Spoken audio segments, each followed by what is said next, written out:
Would like to share with you a little snippet from a TV project we call Life is Best, 13 episodes so that you and I can know how to respond to somebody as brilliant as Bill Nye. And so we would like to share with you an entire segment which is really a foundational teaching that if you and I simply can remember this very easy acronym, we will always be prepared to respond to the Bill Nyes in our lives. What makes humans valuable? We know it's not size, we know it's not level of development, we know it's not environment, and we know it's not degree of dependency. So what is it that gives us value? As Christians, we know the answer. The Bible is clear. We have value because we bear the image of God. As a Christian, I have a deeper understanding of the grounding of why they have value. And that is, we are the image bearers of God. We're told in Genesis that we bear His image. And what He means by that, through Genesis, we understand that we reflect God into the world around us. We are moral. We are rational beings. It is His stamp on us. And we are told that we are not to take innocent human life. That those who shed innocent human life are literally destroying the image bearers of God, the Imago Dei. And that identity that He has given us requires us to treat one another with greater respect than that. If you're a Christian theist, you know the answer. What makes humans valuable? The answer to the question, what makes humans valuable, is that we bear the image of our Creator.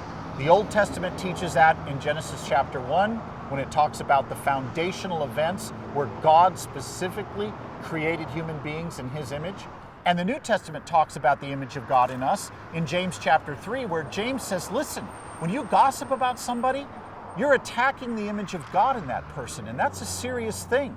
So both the Old and New Testaments lay a foundation for human value based on us bearing the image of our Maker, not some function we can perform, not some characteristic that may come and go in the course of our lifetimes. Rather, each of us has value simply because of whose image we bear.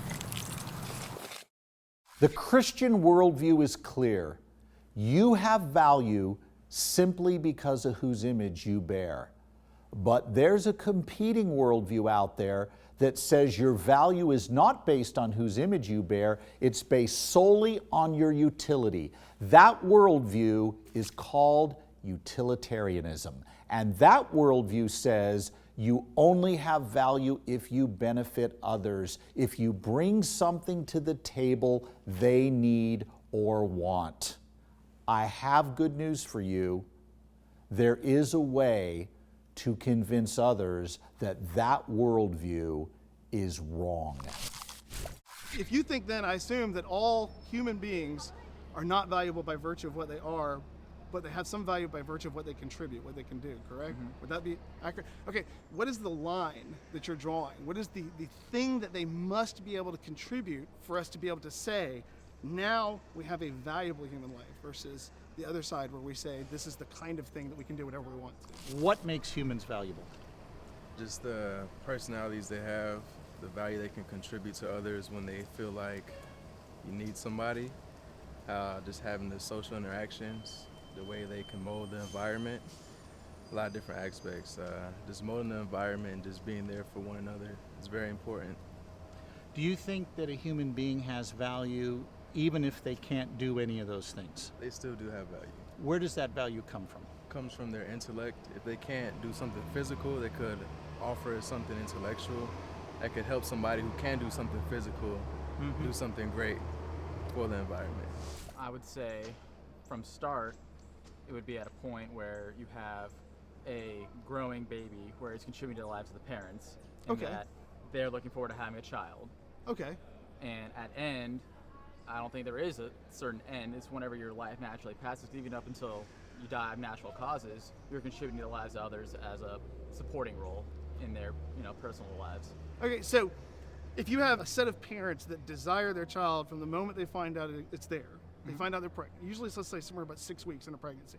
From the moment that they find out, they're excited about that child coming. They want that child. You're saying that their desires, their wishes for that child have now made that child valuable because they want that child. Whereas if you have a child that came into existence from the moment their parents found out it was there, 6 weeks, 8 weeks, They didn't want that child. So do we have two things that we would both agree are physically exactly the same thing, Right. but they have completely different values Right. because they have other people that disagree about how they feel about them? Okay, so you're saying that I think you can make the distinction, yeah. our value then as a thing, as a being, comes from how other people desire for us, like us, want us to be around. Yeah, I agree with that. What if we had a situation where someone could contribute very little to others, had minimal intellectual capabilities and minimal physical abilities? Would they have the same value as someone like you that has both intellectual ability, physical ability, and you do contribute to others? Well, their value might be different, like you said, even though they don't contribute intellectually or physically, in whichever way they contribute is valuable. So it's all equal in one way. Yeah. Even if it doesn't impact others on the same scale as I might.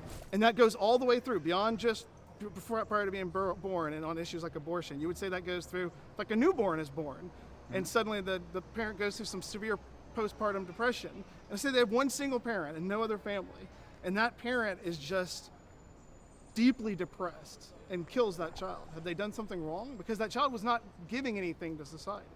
I would say if that parent cannot support that child and does not want that child's not going to be able to contribute to society in the fashion that it would otherwise. So it's okay for her to kill her newborn child in those circumstances because the life itself doesn't have value. Well, when you put it like that, it sounds like murder. Pretend you ride a motorcycle. I don't know if you do or not, but let's say you did. Yeah. And you're driving home after school today, and you're in a terrible accident.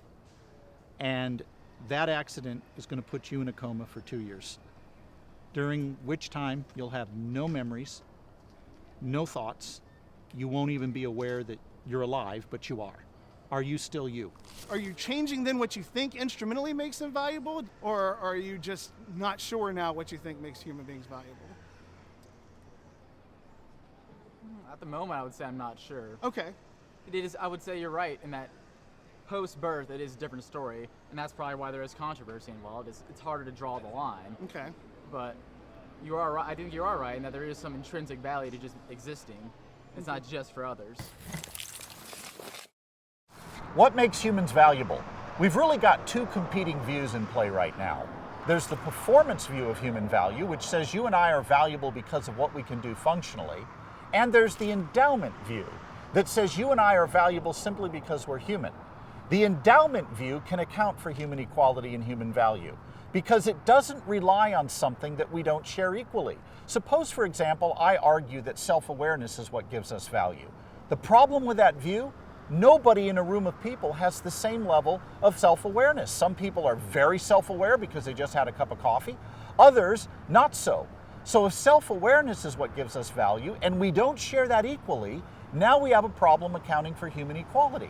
But what if it's the endowment view, the view that says we're valuable simply because we're human? Now we can account for human equality. Why? Because each of us has the same human nature, and we had that human nature from the moment we began to exist. You either have that nature or you don't. It doesn't come in degrees. So let's apply that to abortion. If the unborn is a member of the human family and has a nature like you and I, and had that nature from the moment he began to exist, he is equal to us not because of what he can do, but because of the kind of thing he is, a living member of the human family. And it's only the endowment view that can explain human rights and human equality. The performance view results in savage inequality, as history has shown us. May I ask you a question? Which world would you rather live in? Wow!